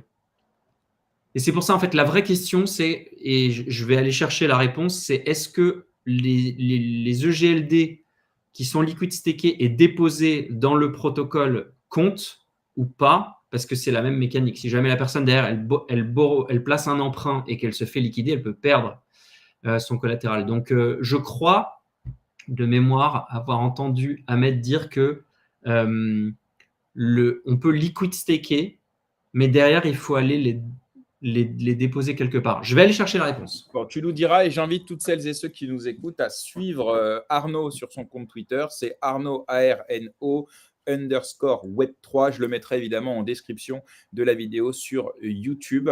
Alors, autre question, c'est quoi le business model du Hush? Comment Atom se rémunère-t-il? Ouais. Alors, eh bien, à chaque fois qu'il y aura une création de USH, via les deux possibilités que j'ai expliquées en début d'interview, il y a des mécaniques qui permettent au protocole de générer des revenus. Dans le modèle qui permet de créer de l'USH à 0%, donc via le GLD ou le TAO, en fait, le protocole récupère les EGLD et les liquid stake. Donc, sur de l'e-gold, c'est 6% d'intérêt. Enfin, c'est 6% d'intérêt sur le staking. Donc, du coup, ça, c'est du revenu. Et dans le cadre de TAO, c'est 18%. Donc, ça, pareil, c'est du revenu. Dans le cas de la deuxième stratégie pour créer de l'USH, donc via l'USH pool dans le lending protocol, où vous allez déposer du BTC, de l'ETH ou autre, il y a un taux d'intérêt. Donc là, qui est fixe, mais qui est, par exemple, je ne sais pas, tout à l'heure, on a donné l'exemple de 4%. Ça, c'est 4%. Donc, mettons que vous mintez 100 USH. Au bout d'un an, vous devrez rendre 104 USH. Ces 4 dollars d'USH, c'est du revenu pour le protocole. Donc, voilà comment est-ce que Atom fait du revenu sur la création d'USH. Mais, donc ça, c'est du revenu pour le protocole. Mais comme je l'ai dit tout à l'heure, 90% de ce revenu est réinjecté dans les yields à la fois du lending protocol, donc pour inciter soit les gens à prêter, soit à emprunter, et aussi pour les gens qui vont venir faire du liquidity providing sur USH. Et on va beaucoup incentiver USH. Parce que dès aujourd'hui, les récompenses de yield sur le protocole, elles sont organiques. C'est déjà les revenus du protocole qui distribuent ces rewards. Donc demain, USH, ça va être en plus. Okay. Donc c'est ce qui nous donne aussi la confiance et nous dire qu'on va vraiment être capable de créer quelque chose d'intéressant d'un point de vue incentive pour les gens. À la question précédente, on a un commentaire de Foudre qui vient apporter des précisions. Et sans doute, ça va éclairer les auditeurs et moi aussi d'ailleurs, et peut-être toi aussi, Arnaud. Et moi aussi, du coup. Il précise, non, aujourd'hui, il faut les déposer dans un smart contract à part du protocole pour être éligible. Donc ça, c'est concernant le Launchpad. Donc a priori, les deux étant séparés, on ne peut pas faire les deux en même temps. Je parle évidemment d'être éligible au Launchpad, au ticket, et en même temps mint de l'USH. Donc, a priori, Foudre nous apporte cette réponse. Et enfin, et de la même manière sur le lending protocol, du coup. C'était l'autre partie de la question, c'est que tu ne peux pas, du coup, être éligible au Launchpad si jamais tes EGLD tes liquid staked EGLD sont déposés dans le protocole et prêts à être empruntés. Du coup, ça ne marche pas non plus.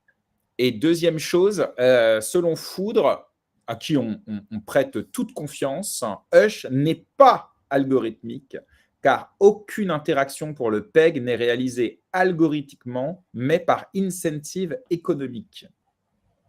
C'est dans le sens Terra UST, où effectivement, on avait là un stablecoin algorithmique. Là, ce n'est pas le cas. Ok, bon, en tout cas, c'est clair. Alors, on a d'autres questions. Je suis en train de me poser la question, est-ce qu'on ne va pas reporter la dernière partie de l'émission sur comment préparer son bull run peut-être à vendredi? Parce que sinon, ça va faire une émission beaucoup trop longue. Et comme il reste beaucoup de questions, on va faire ça. Désolé pour celles et ceux qui attendaient cette dernière partie, mais je vais la reporter à vendredi parce que sinon, ça va être injouable. Et désolé aussi à Romain qui nous avait rejoint pour cette partie-là. Mais malheureusement, voilà, ça fait partie des aléas du direct. J'espère que Romain Bayeul ne m'en voudra pas pour cela. Autre question, on a vu en période de bear comment les algos de stable étaient fragiles. Est-ce que Hush corrige cela?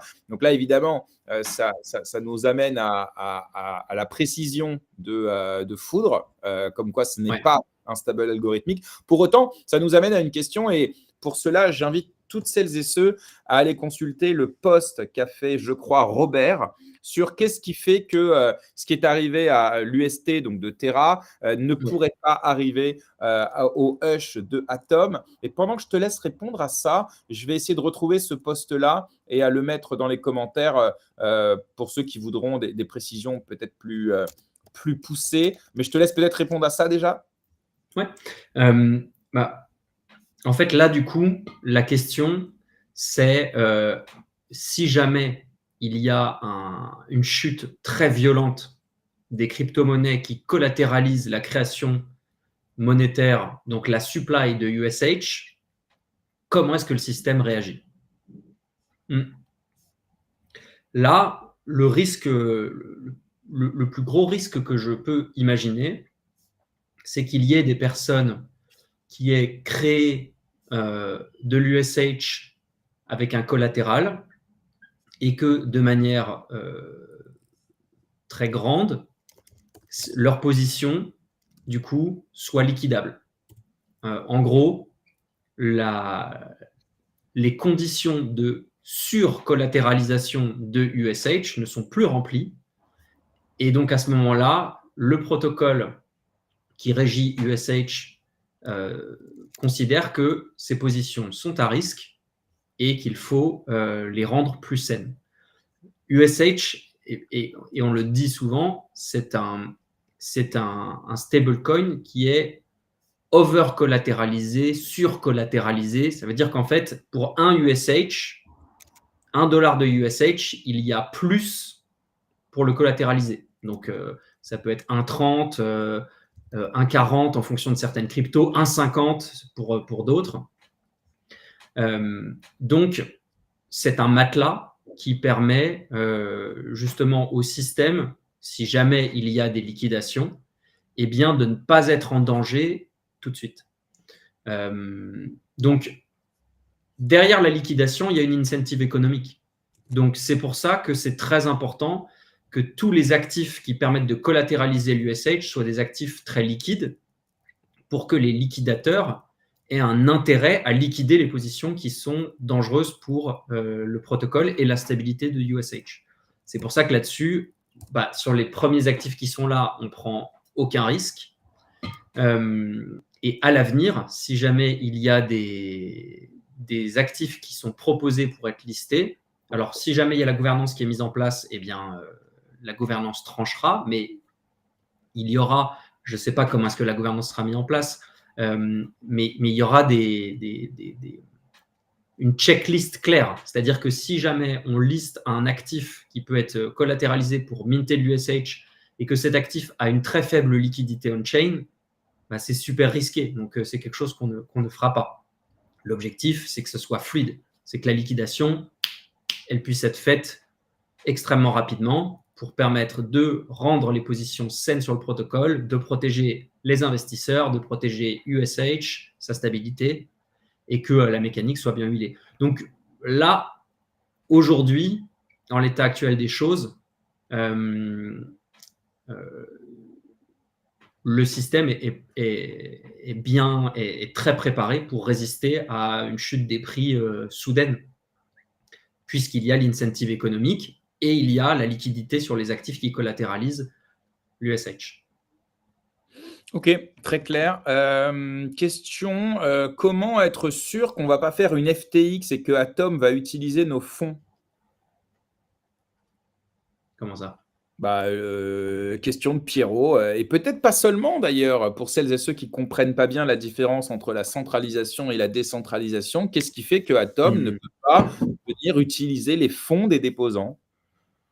Eh bien, ouais, non, écoute, c'est bien, c'est une question un peu fondamentale, donc c'est très bien, on va revenir dessus. FTX est un échange centralisé qui a donc la custody, c'est eux qui détiennent les fonds, et comme une banque, eh ben, ils peuvent utiliser vos fonds. Sur Atom, c'est un protocole non custodial décentralisé. Donc, vous venez déposer dans une money market vos fonds et vous seul pouvez les bouger. Si jamais demain vous venez minter de l'USH, eh bien vous venez déposer dans un smart contract pour collatéraliser votre future création monétaire d'USH. Et une fois que vous avez votre USH, vous en faites ce que vous voulez et on ne peut pas toucher à vos fonds. Le seul moyen de toucher à vos fonds, c'est si jamais votre position est liquidable. Et encore, c'est encore une fois, tout est via smart contract. Votre position ne peut pas être liquidée au-delà d'un certain cap qui est de 50% de la valeur de votre collatéral. Je rentre dans des trucs très techniques, mais voilà, on ne peut pas toucher à vos fonds. Ok, non mais très clair. Et je pense que pour beaucoup, ça l'était déjà, mais on ne sait pas le niveau forcément. Ouais, clairement. Non, mais c'est une inintéressant question qui est parfois. fondamentale. C'est au sens propre du terme. Elle est sur les fondamentaux de la blockchain. Sera-t-il possible de minter du BTC natif comme l'EGLD ou le Tao, vu comment BTC prend une place majeure? Alors la Alors, question, Tao n'est pas un asset natif sur ouais, Multiversix. ouais, C'est ouais. du wrapped Tao Mmh. qui est bridgé depuis l'écosystème Bitensor. Et bah, du coup, par défaut, on ne peut pas minter du BTC sur Multiversix puisqu'on ne peut que pardon, on ne peut que minter du BTC sur la blockchain Bitcoin. Après, derrière, tous les actifs Bitcoin qui sont sur d'autres blockchains, ce n'est plus du Bitcoin natif, Mmh. c'est à chaque fois du Bitcoin qui est wrapped, Enveloppé. enveloppé. Absolument. Atom a-t-il pensé à faire, je sais que la question va t'intéresser, a-t-il pensé à faire des modules de cours DeFi accompagnés ou d'autres mécanismes on peut dire, d'accompagnement et de formation? Ouais. C'est une question que j'aime beaucoup. Les deux premières vidéos que nous avons fait pour USH sont des formes de cours d'éducation où on essaye d'expliquer comment USH fonctionne, comment USH peut être utilisé, et on essaye de le vulgariser au maximum sans que ça perde toute sa substance. Donc, c'est les débuts. Clairement, c'est un truc dans lequel on peut faire beaucoup mieux. Aussi, faute de temps et de ressources humaines, on était focalisé, et je dis on, depuis 6 mois, mais Atom, ça fait depuis des années qu'il build, sur construire le protocole. À partir du lancement de USH, on va pouvoir se focaliser sur d'autres objectifs. L'adoption en fait partie. Il y a une multitude de formes d'adoption. Je ne pense pas que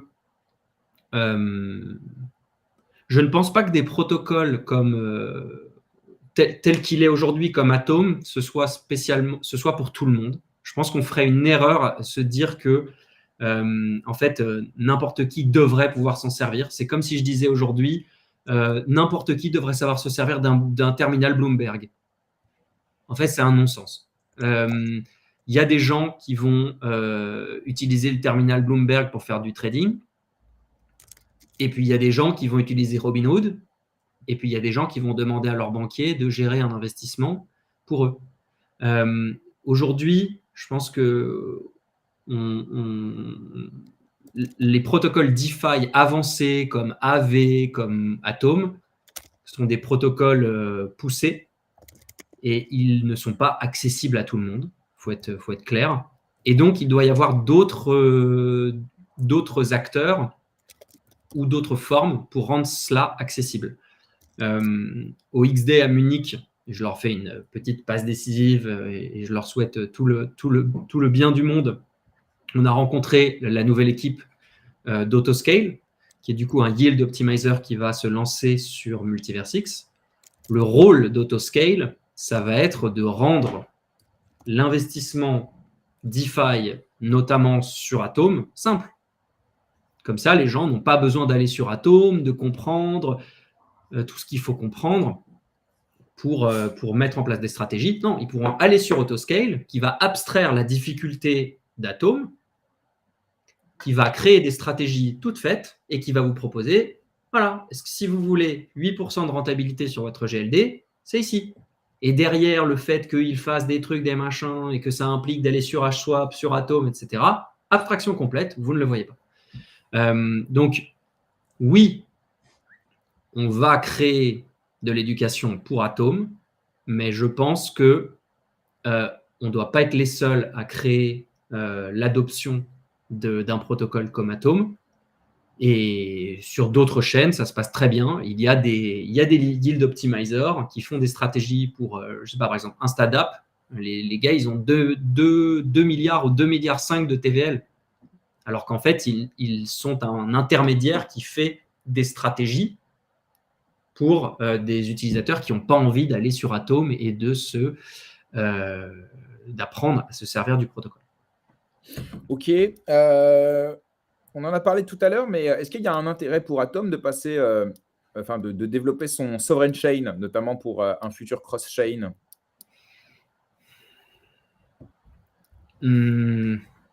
Écoute, franchement, j'ai pas vraiment envie de répondre à cette question parce qu'elle implique tellement de paramètres techniques que je ne maîtrise pas que je suis pas la bonne personne pour répondre à cette question. Ok. Ah oui, est-ce que l'équipe Multiversix est aidante et si oui, à quel niveau? Alors, je reformule un peu la question, peut-être en l'ouvrant un peu plus. Ouais, est-ce que vous avez bénéficié du soutien de la fondation et si oui, voilà, de quelle manière au quotidien, que ce soit, je sais pas, financier, ressources technologiques, réseau, je ne sais pas. Alors, depuis le début, Atom a été un projet qui a été lancé sur le Launchpad.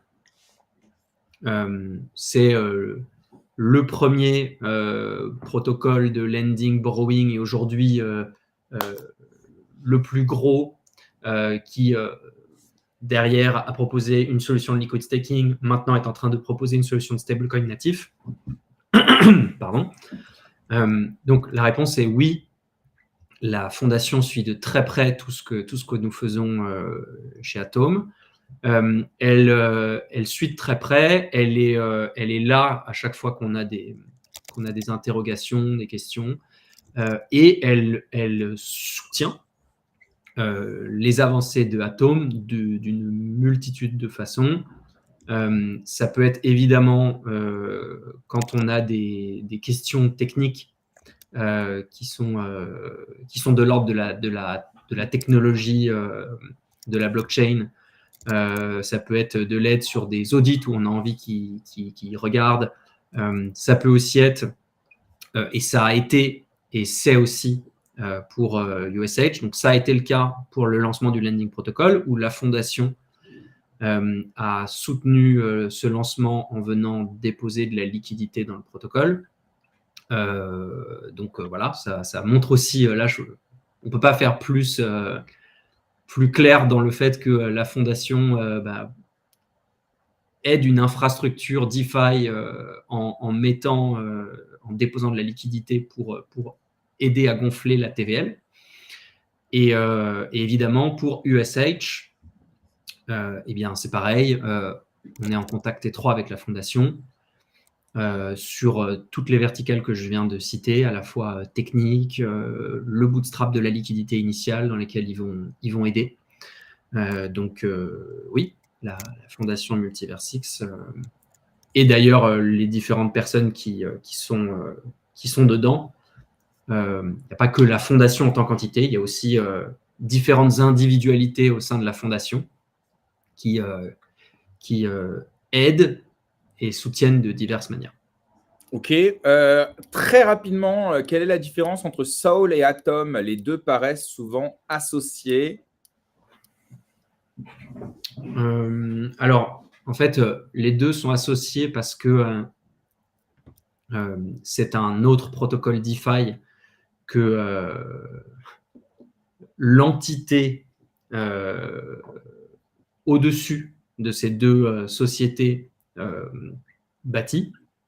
Mais c'est important de dire que ce ne sont pas les mêmes équipes techniques qui sont derrière les deux protocoles. Donc, c'est pour ça qu'on les associe, parce qu'en fait, les fondateurs de Atom sont les mêmes fondateurs que Soul.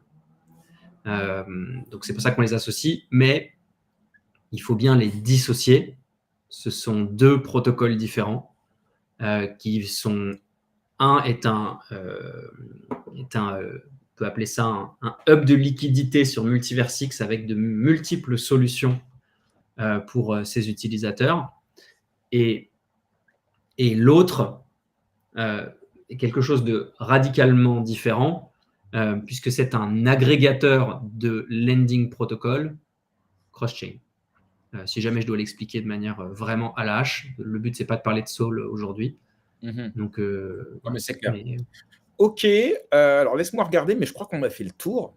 Je regarde quand même une dernière fois dans le groupe GM Web3, mais normalement, je n'ai pas d'autres questions. Si, ouais, une dernière question, et après, on n'en prendra plus parce que je pense qu'on a beaucoup sollicité Arnaud déjà. Y a-t-il... Non, deux questions rapidement. Est-ce que les conditions de marché actuelles, qui sont plutôt bullish, vont impacter le protocole dans son accélération et son développement? Alors, tu as déjà répondu tout à l'heure en mettant en avant la sécurité avant tout et avant l'emballement des marchés, de la commu, etc. Est-ce que tu veux rajouter un point là-dessus ou est-ce que tu as déjà répondu?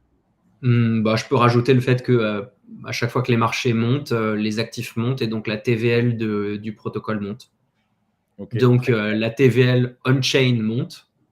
Donc plus le marché monte et plus on est visible en tant qu'écosystème Multiversix et plus on est visible Atom en tant que protocole DeFi de premier plan, puisqu'on voit la TVL du protocole qui monte. Très clair. Dernière question, cette fois-ci, c'est sûr.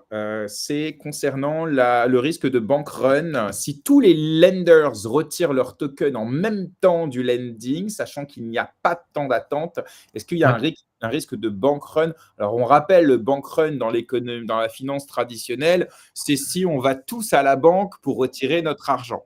Bon, mais dans le cas, évidemment, du Hush, c'est un peu différent, mais je te laisse répondre.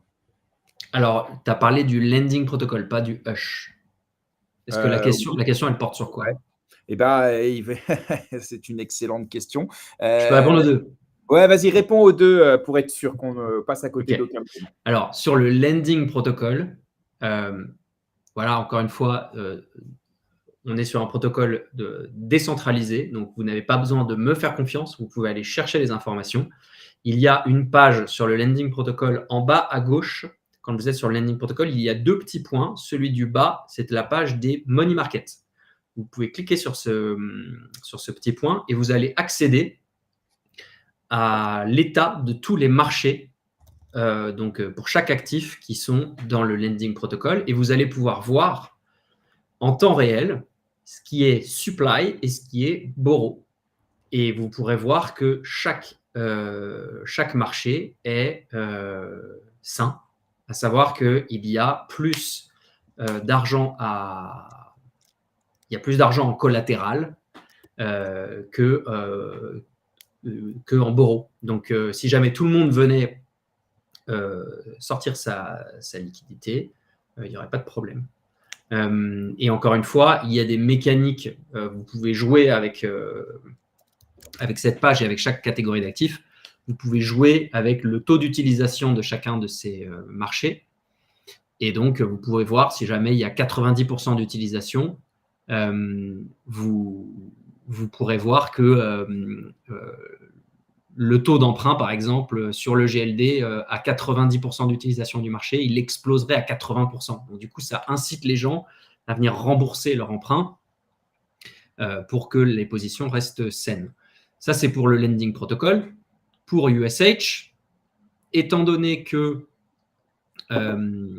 le cas du bank run est très compliqué puisque tu ne peux pas retirer ton collatéral si jamais tu ne rembourses pas ton emprunt. Et comme le USH est décorrélé du reste du protocole, sur la partie Isolated Pool EGLD TAO, sur l'autre, sur le lending protocol, ça c'est autre chose, et qu'on est surcollatéralisé, il n'y a pas de problème. En fait, par défaut, il n'y a pas de problème. C'est le principe d'un stablecoin décentralisé, c'est que là, pour le coup, si jamais il y a une création monétaire, c'est qu'il y a le collatéral. Le seul cas de défaut, c'est s'il y a une liquidation, et la liquidation, elle est incentivée économiquement à être rendue saine. Donc, Ok, normalement, très clair. ça fonctionne Alors, bien. je te laisse lire le petit commentaire que j'ai mis en avant. Ouais. Merci Arnaud, on a pris moins 10% depuis le début de l'interview. Merde, on a pris moins 10% sur quoi? Bah tout, le marché corrige un petit peu là. Ah ouais? Ah oui, le Bitcoin est à 87K. Ah, voilà, merci Arnaud, market maker comme on dit. Écoute Arnaud, d'abord je voudrais te remercier vraiment pour être venu un peu plus longtemps que prévu d'ailleurs, mais je pense que grâce à toi maintenant, on appréhende encore mieux le Hush. Alors Arnaud, je vais te demander quelque chose en direct. Non, parce que là je connais ton ton, ça va être une connerie. Non, même pas. C'est une demande de la part de la commu. Il va falloir refaire tout ça en anglais. Tu sais, tu te doutes bien. Et ouais. Et donc, je t'invite, si tu veux, soit toi, soit quelqu'un d'autre de Atom, mais tu fais ça tellement bien, je vous laisserai gérer en interne entre vous. Mais peut-être pour revenir dans GM Web3 Multiversix. Alors, pas demain, parce que demain, on a le grand MVX Gathering, Ouais. une grosse émission. D'ailleurs, je vais faire un petit peu de pub pour ça, parce que demain, ça va être énorme. C'est la plus grosse conférence en ligne dédiée à Multiversix qui va commencer à 17h heure française. Alors, ce sera en anglais. Le mec fait son contre X-Day. Ouais, mais c'est ça en plus. J'ai pas pu aller à Munich. Ouais, c'est ça. Hein. Voilà, Ouais. j'étais en vacances et j'ai eu une petite frustration et je me suis dit bon, je vais faire la mienne en ligne avec beaucoup moins de ressources, mais avec finalement, j'espère en tout cas, un contenu de qualité puisqu'on attend plus de 30 invités parmi les plus gros builders de l'écosystème. Il y aura 6 tables Chapeau rondes. quand même. Hein. Je pense qu'il n'y a jamais personne qui a organisé ça. Donc déjà, comme ça. Et, ouais. Non, parce qu'en vrai, pour avoir été de temps en temps à ta place dans GM Web 3, gérer une interview, c'est une chose. J'ai vu dans ton programme, tu as, je ne sais pas combien, 7 tables différentes avec à chaque fois, pour chaque table, 4 ou 5 invités. Donc, c'est Star Wars le truc. C'est ça, c'est 6 tables rondes avec à chaque fois 5 invités. Il y en aura même une où il y en aura 2. Enfin, il y aura un invité de plus. Et effectivement, ouais, ça va être un programme assez chargé. Et on va essayer en tout cas de parler de tout, des NFT en passant par les meme coins, la DeFi, les RWA, l'écosystème en général. Tout sera abordé avec les personnes qui build sur la chaîne. Malheureusement, Multiversix ne sera pas là. Donc, à défaut de parler, on parlera d'eux. Mais en tout cas, voilà, ça sera sous le signe. C'est nous, Multiversix. Oui, mais c'est aussi nous en tout cas. Et c'est vrai. Et tu as tout à fait raison là-dessus. Mais en tout cas, voilà, ça va être un événement sympa. Donc, on vous attend nombreux. Il y aura des cadeaux à gagner. Il y aura, je pense, au moins un builder que vous aimez dans l'écosystème, si ce n'est 30. Il y en aura au moins un dans la liste. Ce n'est pas possible autrement. Sinon, vous n'avez rien à faire sur Multiversix. Et ça va être fun, et ça va être sans filtre, et ça va être intéressant, et ça va être constructif. Et l'idée, le gros sujet sous-jacent de cette conférence, c'est comment Multiversix peut relever le challenge de la compétition des layers 1. Voilà, en gros, c'est un peu ça le sous-jacent, et ce, par le prisme des différentes activités qu'on peut trouver sur une blockchain. Donc, demain, à partir de 17h, toujours pareil, live stream sur Twitter, sur YouTube et sur Twitch. Donc, voilà. Donc, ça, c'était pour faire ma petite pub. Mais donc, je reviens à mon invitation parce que je ne t'ai pas oublié, Arnaud, évidemment. Ce serait cool que mercredi, donc pas demain, mais mercredi prochain, si tu peux te libérer pour venir refaire le même exercice, mais en même temps, l'éducation, c'est la répétition en anglais pour venir expliquer à la communauté anglophone les tenants et aboutissants du premier stablecoin natif sur Multiversix développé par Atom Protocol, le Hush. Est-ce que tu peux te rendre disponible ou en tout cas y réfléchir? Alors, mais évidemment, je serai disponible. Mais du coup, tu veux la même longueur qu'aujourd'hui? Bah, écoute, ça dépendra des questions, mais je pense qu'on aura à peu près. Ouais, mais ça veut. Ok, Ouais. très bien. Ouais, bah, ça va être Allez, pareil. vas-y. Le rendez-vous est pris. Est-ce que ce sera moi ou est-ce que on enverra quelqu'un d'autre? Je sais pas, mais tu auras quelqu'un d'Atom à 100% pour cette interview, clairement. Eh bien, écoute, Et merci pour l'invitation. Non, mais c'est normal. Je pense que le but du jeu, c'est vraiment que tout le monde comprenne Hush. Après, qu'il l'utilise, qu'il l'utilise pas, c'est complètement un autre sujet, mais au moins, ils l'auront compris. Et je pense que ça ne peut que faire du bien à l'écosystème Multiversix. Et puis, nous, on est là pour faire en sorte que les choses soient comprises, parfois critiquées, bien sûr, mais surtout que chacun puisse avoir les armes pour utiliser pleinement cet écosystème. Donc, encore merci Arnaud. Je vais te souhaiter plein de bonnes choses pour cette fin de journée, puisqu'il reste encore quelques heures avant d'aller dormir. Et puis, je vous donne rendez-vous donc demain à 17h heure française pour le MVX Gathering. Alors, pour vous citer quelques invités, on va recevoir évidemment, il y aura Atom, il y aura Wandex, il y aura HSwap, il y aura Gexchange, il y aura eCompass, il y aura des NFT avec eApes, avec Coco, Super Victor aussi viendra. On va parler RWA avec Globies, Coat, Build 21. J'en oublie évidemment beaucoup.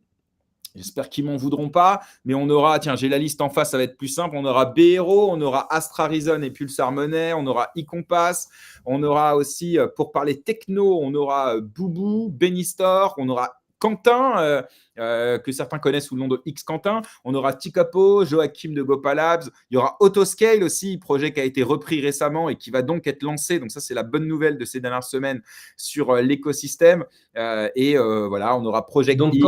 tu auras Quentin sous sa casquette Autoscale ou pas sa casquette Autoscale?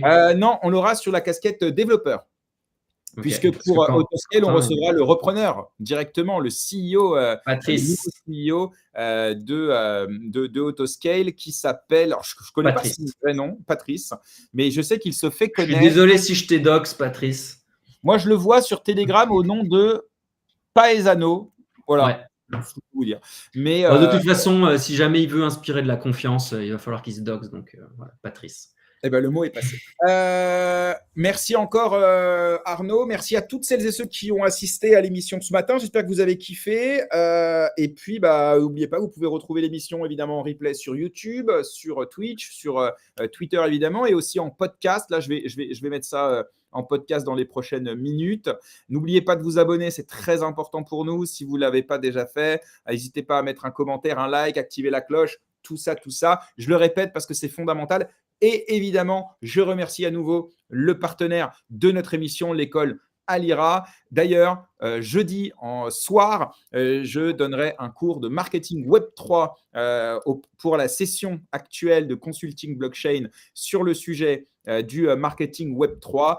Donc voilà, on continue, on build et surtout on fait attention parce que bull run ne veut pas dire des gains pour tout le monde. D'accord? Donc, on fait attention et on en parlera vendredi. Évidemment, comment bien préparer son bull run. Au lieu que ce soit aujourd'hui, ça a été reporté à vendredi, mais ce sera tout aussi qualitatif et on aura même un peu plus de recul d'ailleurs sur ce bull run qui finalement a commencé il y a quelques jours. Donc voilà, faites attention à vous, prenez soin de vous et à bientôt.